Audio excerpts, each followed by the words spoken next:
원래 생리는 이쪽에 그 배가 따뜻해야 생리통이 안 생기는 건 뭐 상식적인 내용이니까 뭐 생리라는 게 뭐야? 자궁벽이 두꺼워졌다가 임신이 안 되면은 무너지는 거 아니야? 자궁벽이 두꺼워졌는데 착상을 하게 되면 그냥 그게 이제 임신이 되는 거고 늘어났다가 떨어지고 하는 것들이 다 우리 몸이 작용을 해야 되는 건데 그런 작용에 관계된 에너지든 열이든 뭐든 갖다 주는 게 바로 피가 하는 역할인데 얘는 우리 몸에서 하는 가장 1번은 뭐냐면 맨날 얼음을 따뜻하게 만들어 주는 게 우리 몸 자체가 보온병이 되는 거예요. 그냥 계속 따뜻하게 따뜻하게. 염증 때문에 생기는 거는 흔하게 알고 있는데 그냥 그 염증을 없애던가 통증을 그냥 못 느끼게 하던가 이런 걸로만 해결을 하려고 하니까 낫지를 않는 거죠. 그리고 염증을 없애는 약들은 성질이 다 차.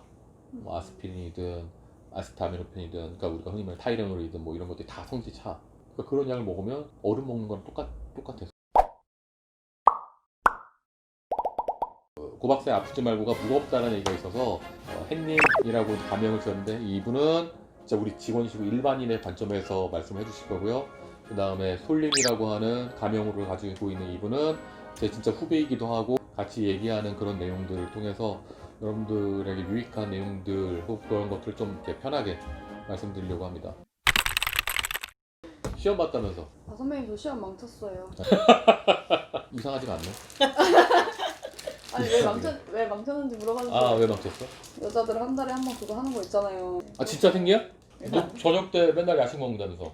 원래 야식 같은 거 많이 먹어서 소화기 쪽이 되게 안 좋으면은 생리 쪽에 문제가 되게 많이 생겨.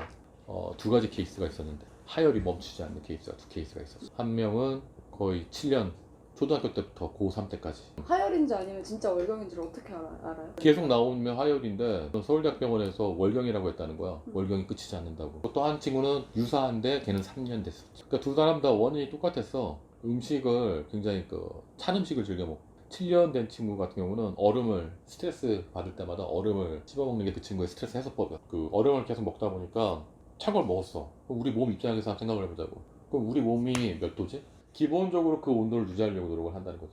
우리 몸에서 항상성을 유지하려고 따뜻하게 데우려고 노력을 한다고. 얼음이 들어가서 따뜻하게 데우려고 하다 보니까 에너지가 필요하지. 에너지를 우리 몸에서 가져다가 주는데 애들이 피란 말이야. 피. 가만히 있는데 막 가진 않고. 그러니까 여기에 가장 큰 문제가 생겼다고 몸에서 판단을 해. 찬 게 들어오게 되면 그러니까 머리 쪽에 있는 애들이 들어오고 그다음에 배 쪽에 있는 애들이 들어오고. 그러니까 여기가 계속 따뜻하게 유지를 시켜주는 거야. 얼음을 따뜻하게 해서 우리 몸에 필요할 만큼 온도까지 올렸어. 그러면 모든 게 마찬가지지만 열이 여기 막 올라갔는데 얼음 빠져나갔다고 갑자기 식진 않잖아. 계속 얘는 갈증이 나는 거지. 근데 그거랑 하혈이 무슨 상관이에요? 그거랑 하열이랑 무슨 상관인지 모르기 때문에 치료가 나한테 오는 거지. 그래서 이제 여기에 열이 계속 몰려있게 되니까 그런 사람들 계속 찬 게 찾게 돼. 계속 답답하고 화가 나고 뭉쳐있고 짜증날 때마다 얼음을 먹기 시작하는 거야. 그럼 시원하니까. 악순환. 일시적으로 시원한데 잠깐만 이걸 또 다시 이제 데우려고 또 열이 올라가고. 그래서 그런 걸 없애려면 제일 좋은 방법은 따뜻한 음식을 먹어야 돼. 무조건. 한 일주일 정도만 버티면 그럼 다시 정상으로 돌아오는데 근데 이제 그걸 못 참지. 정확한 얘기가 그럼 그거랑 생리랑 무슨 상관일까? 원래 생리는 이쪽에 그 배가 따뜻해야 생리통이 안 생기는 건 뭐 상식적인 내용이니까 뭐 생리라는 게 뭐야? 자궁벽이 두꺼워졌다가 임신이 안 되면은 무너지는 거 아니야? 자궁벽이 두꺼워졌는데 착상을 하게 되면 그냥 그게 이제 임신이 되는 거고 늘어났다가 떨어지고 하는 것들이 다 우리 몸이 작용을 해야 되는 건데 그런 작용에 관계된 에너지든 열이든 뭐든 갖다 주는 게 바로 피가 하는 역할인데 얘는 우리 몸에서 하는 가장 1번은 뭐냐면 맨날 얼음을 따뜻하게 만들어 주는 게 우리 몸 자체가 보온병이 되는 거예요. 그냥 계속 따뜻하게. 여기에 있던 피들이 자꾸 올라가게 되니까 배가 차가워져. 찬 걸 먹는 사람들이 배탈이 많이 나는 이유가 여기는 따뜻하게 만들어주는데 여기서 흡수가 안 되는 거야. 얘가 순환이 잘 안 되고 한 상태 내에서 음식은 계속 들어오는데 얘네들이 억지로 소화를 시키다 보면은 붓고 염증이 계속 생기기 때문에 염증이 생긴 상태 내에서는 찌꺼기가 자꾸 빠져나간다고. 그럼 몸에 계속 쓸데없는 염증이 계속 생기고 장은 계속 부어있어. 그래서 그 염증 때문에도 계속 생리통이 생기지. 염증 때문에 생기는 거는 흔하게 알고 있는데 그냥 그 염증을 없애던가 통증을 그냥 못 느끼게 하던가 이런 걸로만 해결을 하려고 하니까 낫지를 않는 거죠. 그리고 염증을 없애는 약들은 성질이 다 차. 뭐 아스피린이든 아스타미노펜이든 그러니까 우리가 흔히 말하는 타이레놀이든 뭐 이런 것들이 다 성질이 차. 그러니까 그런 약을 먹으면 얼음 먹는 거랑 똑같아서.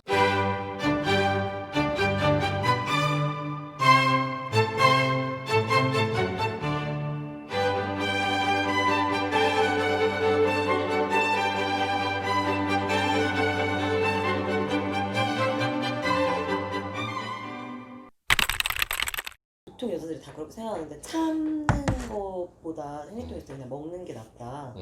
그러면 그런 성분들이 차니까 결국에 안 좋다는 말씀. 네, 체질적으로는 안 좋은 걸로 봐요. 한방적인 처방의 한계점이라고 해야 되나? 그런 게 그 순간의 아픔을 없애주지를 못하잖아요. 예전에 내가 그 벤다졸 얘기를 했을 때 자기 의대 다닌다고 하면서 어떤 사람이 그 밑에다가 글을 남겨갖고 그렇게 좋으면 야 병원엔 평생 오지 말고 걔 구충제랑 한약만 먹고 살아라 뭐 이런 식으로 글을 남긴 애가 있어서 내가 말하고 싶은 건 그게 유치한 내용이라는 거지. 이 기존에 있는 것들 중에서 필요한 거 다 쓰면 되는 거지. 그걸 뭐 한의학이 한계네 뭐네 뭐 할 필요도 없고 다 쓰라고 있는 거니까. 한의학은 이런 원리에 의해서 그냥 뭐 장기 치료 그런 거 없이 그냥 치료하면 되는 거고 그 중간중간에 아프면 행동할 수 있는 거. 근데 중요한 거는 그 중간중간에 아픈 원인에 대해서 정확히 알고 있어야지. 이럴 때는 한의학의 한계니까 이거 뭐지? 진통제 먹어가지고 이거 오늘 바보 같은 짓이야. 완전 낫고 싶다면 필요한 건 다 쓰면 되는 거야 나한테. 근데 나 도저히 못 참겠다 하면은 나 자책하지 말고 중간중간에 진통제 먹어가면서 장기적으로는 이 원인이니까 좀 철저히 좀 최대한 자제를 하면서. 그런데 너무 아픈 거랑은 저울질할 필요가 있다는 거지. 자궁근막증이라든지 네. 그런 뭐 양성이라도 그런 경우가 많던데 혹이 있으시거나 그런 맞아요. 경우는 따뜻하게 한다고 해결이 돼요? 아니 그러니까 그런 경우는 그러니까 병원에 가서 그 진료받을 수가 없고 예.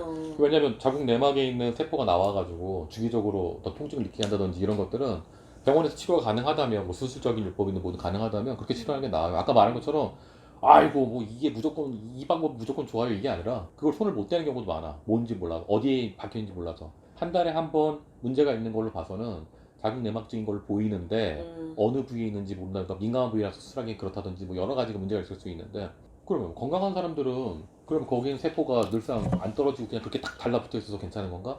그건 아니라는 거야. 지금 건강한 사람들은 기본적으로 암은 늘 생기거든 다. 근데 기본적으로 암에 계속 없애버리는 거지 몸 안에서.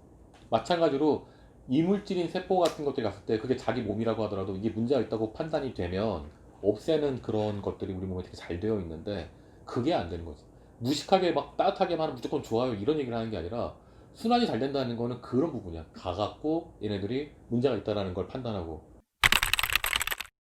예. 생리통이 심한 사람은 우선 찬 음식보다는 따뜻한 음식을 먹고 그다음에 몸을 따뜻하게 해주면은 좋다고 하셨는데 그거 외에 또 그러면 장기적으로 어떤 걸 하면 좋을까요?